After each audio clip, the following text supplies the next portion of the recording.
안녕하세요, 아테일사고입니다. 이번 영상에서는 우평을 코앞에 두고 있는 만큼 당장 실전에서 써먹을 수 있는 영상을 올리는 게 좋을 것 같아서 시간 배분 영상을 만들었어요. 바로 시작하겠습니다. 일단 선택 과목, 언매나 화작, 문학, 독서 이렇게 세 파트에 각각 시간을 얼마나 쓸 것인지 대략 정하면 되겠죠.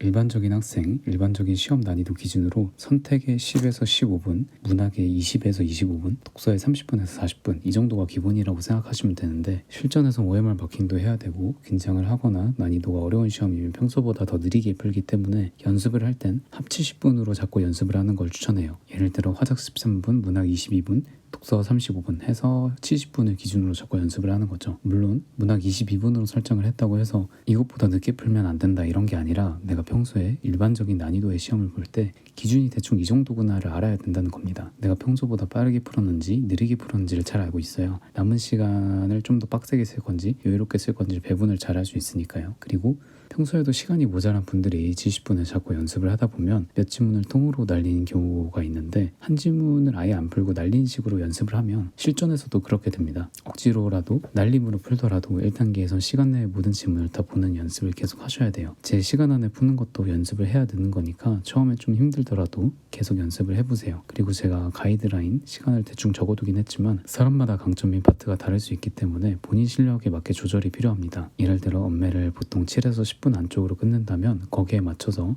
문학이나 독서에 시간을 더 주는 식으로 조정을 하면 되겠죠. 다만 언매나 화작 같은 선택 과목이랑 문학에서 시간을 억지로 쥐어짜내서 독서 시간을 최대한 많이 확보하고 싶어하는 학생이 많은데 선택과 문학에서 시간을 억지로 줄였을 때 정답률이 낮아질 정도로 줄이면 안 돼요. 일반적인 난이도 기준으로 선택이랑 문학은 거의 다 맞는다는 전제하에 시간을 최대한 땡기는 게 목표라고 생각을 하시면 됩니다. 다음은 모든 과목 공통적인 팁이긴 한데 각 파트별 난이도를 가정을 하고 시뮬레이션을 미리 해두세요. 국어에선 특히 난이도별 시뮬레이션을 미리 해두는 것과 안 하는 것의 차이가 꽤 나는 편입니다. 시험이 쉬울 때, 어려울 때, 무난할 때 모든 상황을 다 상정을 해야 되고요. 특히 국어는 말리기 쉬운 과목이라서 예상하지 못했던 순간이 오면 머리가 하얘지고 시험을 망하는 경우가 꽤나 있죠. 문학이 어려워서 오래 걸릴 경우, 독서가 어려워서 오래 걸릴 경우, 둘 다 어려울 경우, 화작이 까다로워서 오래 걸리는 경우 다 미리 시뮬레이션을 돌리고 수능 시험장에 가야 합니다. 예를 들어볼게요. 화작 10분, 문학 20분, 독서 40분을 기준으로 잡았는데 화작이 15분이 걸렸고 문학이 25분이 걸렸다고 해볼게요. 이런 식으로 2개 이상의 파트에서 평소보다 어려운 경우, 평소보다 오래 걸린 경우에 멘붕을 하는 경우가 되게 많아요. 이건 내가 그 상황에서 어떻게 대처할 것인지를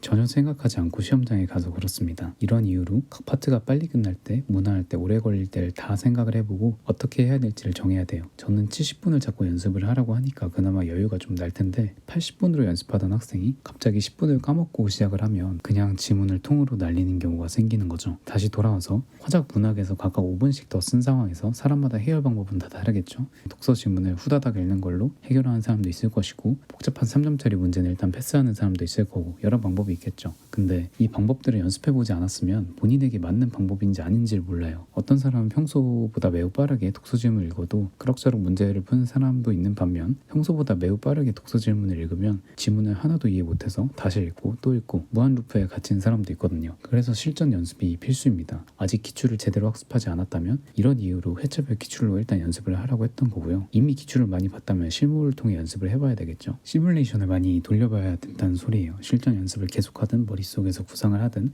내가 이런 상황이라면 어떻게 했을까, 어떻게 대처해야 됐을까, 시간이 없는 상황에서 어떤 전략을 취해야 될까, 혹은 시험이 너무 쉬워서 시간이 널널하게 남을 것 같으면 천천히 문제를 꼼꼼히 푸는 쪽으로 갈 건지 빠르게 풀고 검토를 돌릴 건지 검토를 한다면 어떤 문제들을 검토할 건지 1번부터 전부 다 보는 사람도 있을 거고 살짝이라도 막혔던 문제들 위주로 보는 사람도 있을 거고 시간에 따라 선택을 하는 사람도 있을 거고 이런 것들을 미리 생각하지 않으면 미리 생각하는 사람보다 밀릴 수밖에 없어요. 시험장에서 당일 그 순간에 판단을 하는 게 아니라 미리 생각하고 준비해 왔어야 된다는 거죠. 자, 이제 마지막으로 문제 푸는 순서에 대한 얘기를 좀 해볼게요. 실전에서 문제를 직접 보기 전까지 각 파트별, 각 지문별 난이도를 전혀 알 수 없기 때문에 어떤 순서대로 푸는지에 따라 대처의 유연함이 달라질 수 있습니다. 저의 경우를 예로 들어볼게요. 저는 문학을 평소보다 매우 빠르게 풀면 쉬운 문제도 정답률이 기하급수적으로 낮아져요. 반면 독서의 경우 평소보다 매우 빠르게 푼다고 해서 정답률이 확 낮아지진 않아요. 제가 문제 푸는 순서를 독서다운 문학으로 잡았다면 문학 시간이 촉박할 때 너무 빨리 풀어서 정답률이 많이 낮아지겠지만 문학 다음 독서로 잡으면 평소보다 빠르게 풀어도 정답률이 확 낮아지는 편은 아니니까 정답률이 아까처럼 떨어지진 않겠죠. 이렇게 사람에 따라 딱 맞는 푸는 순서도 달라지기 때문에 문제 푸는 순서에 정해진 답은 없어요. 그냥 정말 본인 취향대로 가시면 되는데 선택, 문학, 독서, 순서 조합이 총 6가지죠. 실전 연습을 할 때 다 시도를 해보면서 본인 스타일에 맞는 순서 조합을 찾는 걸 추천합니다. 문학을 허겁지겁 풀면 정답률이 급격하게 낮아지는 사람이라면 독서보다 문학을 빨리 푸는 게 좋겠고, 독서를 허겁지겁 풀면 지문이 하나도 눈에 안 들어온다, 이런 경우라면 독서를 더 빨리 푸는 편이 좋겠죠. 오늘은 시간 배분에 대한 얘기만 해봤고요. 다음에 기회가 되면 시간 단축에 대한 얘기도 해볼게요.